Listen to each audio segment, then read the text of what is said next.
জেলা বন দপ্তরের হানায় আটক কয়েক লক্ষাধিক টাকার চেরাই কাঠ। জানা গেছে, গোপন খবরের ভিত্তিতে উত্তর জেলা বন দপ্তরের কর্মীরা কদমতলা থানার পুলিশকে সাথে নিয়ে শুক্রবার দুপুরে কদমতলা থানাধীন সরসপুর গ্রাম পঞ্চায়েতের 1 নং ওয়ার্ডের তপন শর্মার বাড়িতে গোপন অভিযান চালায় এবং অবৈধভাবে মজুত করে রাখা বিভিন্ন প্রজাতির গাছের 250 ফুট চেরাই কাঠ উদ্ধার করা হয়। তবে বন দপ্তরে এই ঝটিকা অভিযানের আজ পেয়ে বাড়ির মালিক তথা কাঠ মাফিয়া তপন গা ঢাকা দেয়।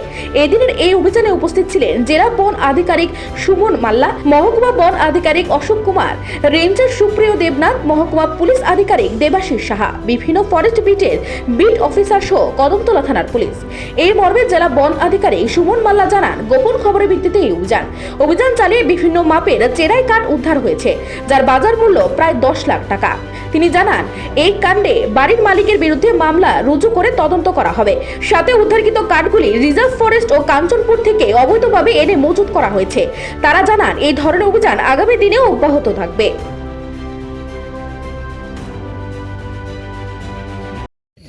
সরসপুর গ্রাম পঞ্চায়েতের 1 নম্বর ওয়ার্ডে একটা বাড়িতে প্রচুর পরিমাণে চোরাই কাঠ জব্দ করতে পেরেছি।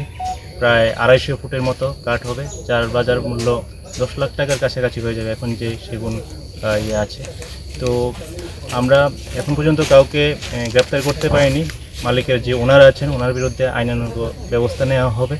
আর এই ধরনের অভিযান আমরা কন্টিনিউয়াসলি চালিয়ে যাচ্ছি, ভবিষ্যতেও এটা চলতে থাকবে। কোনোভাবে এইসব যে ইলিগাল অ্যাক্টিভিটিস, ওটাকে আমরা এনকারেজ করতে পারবো না। কি নাম?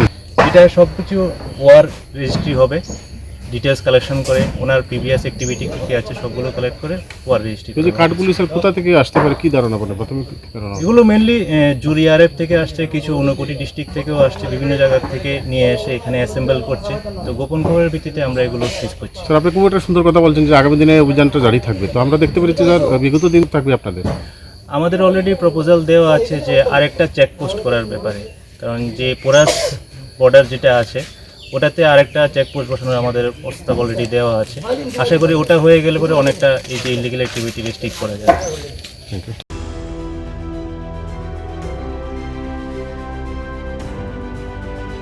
নিজস্ব প্রতিনিধি রিপোর্ট, এশিয়ান টাইমস।